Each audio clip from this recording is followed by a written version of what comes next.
안녕하세요. 공무주린이입니다. 오늘은 7월 22일에서 23일 청약을 진행하는 대한조선에 대하여 알아보도록 하겠습니다. 대한조선은 글로벌 중대형 선박 전문 조선사입니다. 과거 신형조선공업이 모태인데 경영난으로 회사 정리 절차를 밟아 대한조선으로 사명이 변경되었고요. 2008년 금융위기 이후 구조조정 과정에서 워크아웃을 받아 2022년에 현대 최대주주인 KHI에 매각되었고 이후 3년 만에 상장을 하게 되는데 꽤 고난을 겪었다가 상장을 하게 된 케이스입니다. 최적의 생산 노하우와 친환경 기술을 기반으로 글로벌 중대형 탱커 시장에 들어가 있고요. 연간 최대 27.6만 톤의 블록 생산이 가능하며 생산 공정의 내재화로 조선업계 최고 수준의 수익률을 달성하고 있습니다.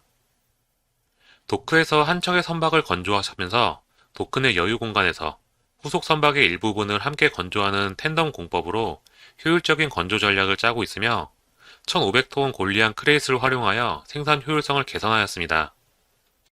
저항 감소 선형과 추진기 설계 최적화로 경쟁사 대비 연료 효율성을 개선하였고 주력 선종의 고품질석의 최적화와 표준화를 보유하여 시장에서 프리미엄 가치를 인정받고 있습니다. 친환경 연료 추진 기술과 연료 절감 및 운항 효율 기술로 글로벌 환경 규제에 대응할 수 있으며 고부가 가치 선박 시장에서의 경쟁력이 확대되고 있습니다. 현재의 수주 잔량은 26척가량이며 앞으로 3년치의 일감을 확보한 상태로 한동안 매출에 대한 걱정은 없을 것으로 보입니다.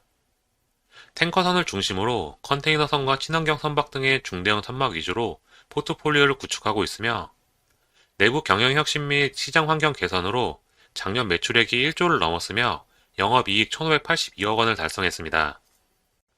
국내 주요 조선소 영업이익률을 보면 타사 대비 훨씬 높은 영업이익률을 달성했고요.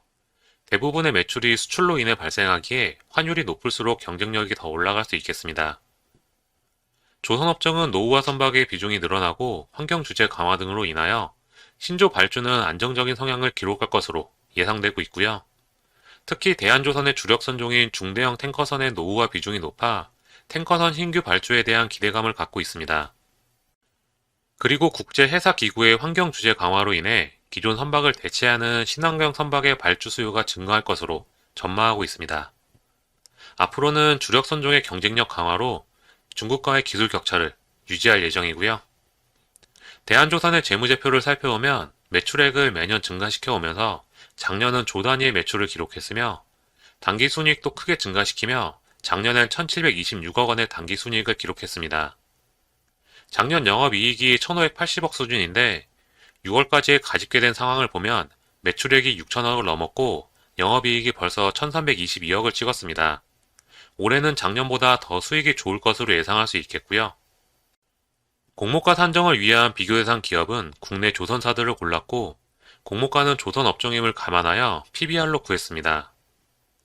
대한조선의 순자산가치에 평균 PBR을 적용하면 적정 시가총액은 2.6조가량이 되며 발행 주식수를 적용하게 되면 주당 평가가액은 69,825원이 되고 평가액 대비 할인율을 28.39%에서 39.85% 적용하면 희망 공모가액 밴드는 42,000원에서 5만원이 됩니다.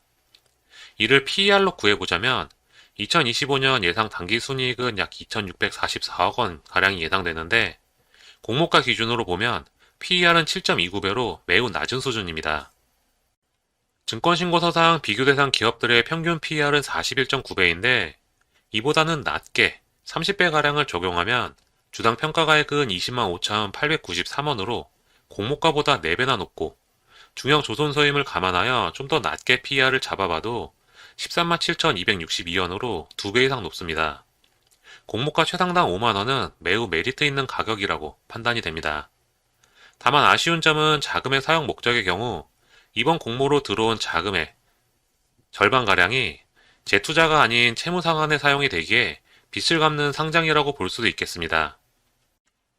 대한조선의 청약 주관사는 KB, NH, 신영 세 곳에서 주관하며 청약일은 7월 22일에서 23일, 환불일은 25일입니다.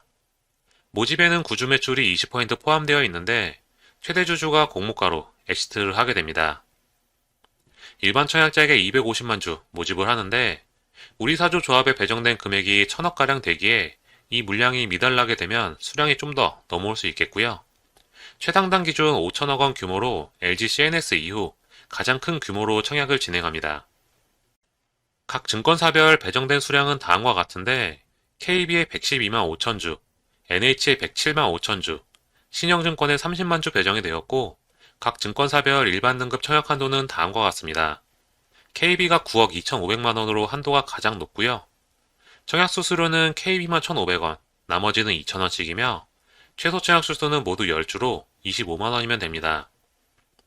KB와 NH는 청약일에 개설된 비대면, 은행 연계 계좌는 청약이 가능하며 신형은 7월 16일까지만 개설된 계좌가 청약 가능합니다.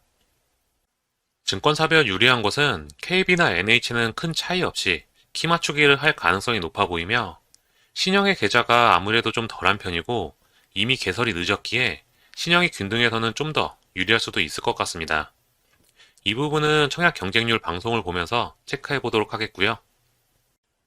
균등 배분 예상을 대략적으로 해보면 균등 물량은 125만 주가 되는데 LG CNS에 들어온 청약 건수가 80만 건에 21조가량의 증거금이 들어왔고 이와 비슷한 수준의 청약이 이루어진다고 가정하면 청약 건수 80만 건으로 균등은 1.56주가량이 예상되며 총 증거금 22조가량을 잡으면 비례 경쟁률은 704대 1로 비례 한 주에 1,760만 원이 필요하며 파킹 통장 이자 비교시는 1,795원 이상이면 이득이 되겠습니다. 모집 규모가 큰 편이기에 파킹 통장 이자에 대한 부담은 전혀 없이 청약이 가능할 것으로 보입니다. 상장일 유통 가능 물량에는 한국산업은행의 물량과 일부 소량이 존재하며 삼성증권에서 투자한 물량이 24% 이상인데 이 물량이 6개월 이후 풀려나 6개월 이후 오버행 이슈는 유의하셔야겠습니다. 기관 투자자 확약 전 전체 주식의 22.02%가 유통 가능하며 유통 가능 금액은 4,241억 원이 되겠습니다. 예상으로는 공모가 최상단에 확약도 매우 좋게 나올 것으로 보기에 기관 투자자 물량이 락업에 걸리면 전체 유통 물량은 크게 줄일 수 있을 것으로 예상합니다. 대한조선은 상장일 3만원에서 20만원 사이에서 움직이겠고요. 상장 예정일은 8월 1일 금요일에 단독 상장 예정입니다. 지금까지 대한조선에 대해 미리 체크해 봤고요. 대한조선의 수혜 측은 월요일에 나올 예정입니다. 수혜 측이 아직 나오지 않았습니다만 개인적인 제 평가는 A 이상을 줄 수 있을 것 같습니다.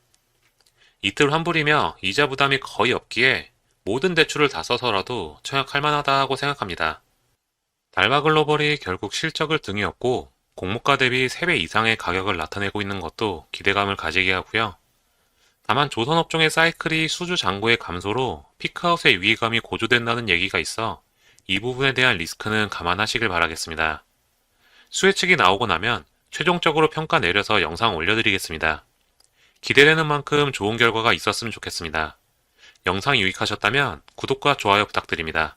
감사합니다.